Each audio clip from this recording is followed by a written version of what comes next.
Bonjour, nous sommes en Espagne, dans la région de Barcelone pour un nouvel essai. Et donc voici 5 choses à savoir pour briller en société à propos de cette nouvelle Kawasaki Z900 RS.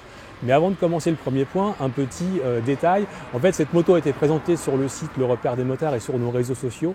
Et ça a suscité pas mal de réactions. Il y a une moto qui est très attendue. Kawasaki France espère en écouler 2000 exemplaires cette année. Mais une moto qui aussi a été un petit peu critiquée ou en tout cas questionnée par rapport à son prix qui est quasiment 3000 € plus cher qu'une Z900 traditionnelle. Et la raison de cette critique, c'est parce qu'on imagine finalement que Kawasaki a pris une Z900, a mis un nouveau réservoir dessus, une nouvelle selle, et puis c'est tout. En fait, c'est un peu plus compliqué que ça, et c'est ce que je vais vous expliquer. Donc le premier point, pour comprendre cette moto, il faut évidemment avoir à l'esprit la 900 Z1 de 1972. Et là, je pense que mes petits camarades vont mettre une incrustation dans le bas de l'image. Alors évidemment, on va se mettre d'accord, la moto japonaise qui a révolutionné le monde de la moto, c'est la Honda CB750, 67 chevaux en 1969, mais 3 ans plus tard, Kawasaki réplique avec une 900 Z1. Et là, on change quand même de niveau sur le plan des performances et des aptitudes routières. C'est un 4 cylindres de 903 cm3, 82 chevaux et aussi un double arbre-à-cam en tête. Et cette moto, en fait, marque un pas décisif dans l'arrivée de la moto japonaise sur la sphère motocycliste. Et puis une moto tellement bien construite en fait qu'aujourd'hui on considère que 70 à 80% de ces machines sont encore en circulation. Et aujourd'hui une 900 Z1 d'origine, 72 ou 75 pour les dernières, ça vaut plus de 20 000 €. Donc c'est une moto importante. Deuxième point, ceci est un hommage à cette 900 Z1. Un hommage, ça veut dire quoi? Ça veut dire que globalement, on a repris les formes, le réservoir arrondi, l'arrière en queue de canard, les petits compteurs comme ça dans leur petit socle chromé, mais que le sens du détail va assez loin en hommage à cette machine.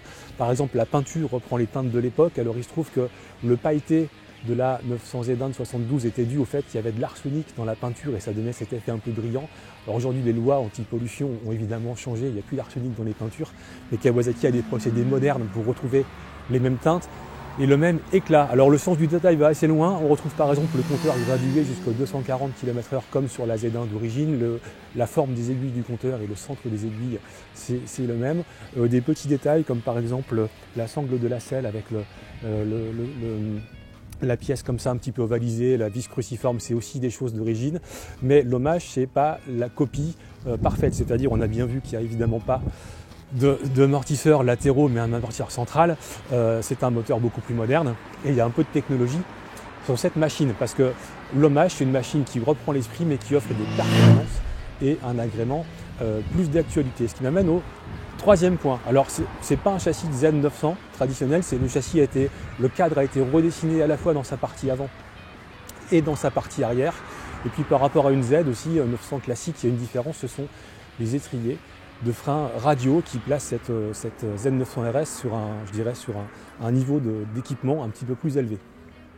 Quatrième point, le moteur, là aussi c'est le bloc moteur qui est dérivé de la Z900, mais il a quand même un peu changé, la puissance a été réduite de 125 à 111 chevaux. Il y a des modifications internes sur le plan des arbres à cam et sur le plan du vilebrequin qui est plus lourd. Tout ça pour 2 effets, plus de couple et plus de puissance jusque dans les mi-régimes. Donc en fait dans les faits, on a une moto qui est assez réactive tout de suite. Dans la première partie du contour, il y a un bon couple, il y a une bonne allonge, il y a une vraiment bonne réponse. Après, de 6000 à 10 000 est un petit peu plus linéaire et moins explosive qu'une Z900. Mais vu que la position de conduite est aussi plus relaxe et que la selle est bien confortable, finalement on prend plaisir à se balader sur cette machine et puis à profiter de la route même sur le dernier apport.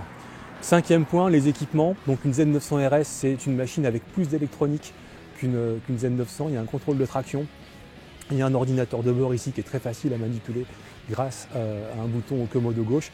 Et puis Kawasaki a toute une ligne d'accessoires et d'équipements qui sont là aussi dans l'esprit de la Z900 72. Je pense notamment à une poignée et une barre de maintien à l'arrière qui permet aux passagers d'être assis plus confortablement. Voici donc le moment venu de la question qui tue et je lève le doigt interrogateur. Est-ce que cette machine finalement réussit sa transformation en délivrant un plaisir de conduite qui est très différent de celui de la Z900?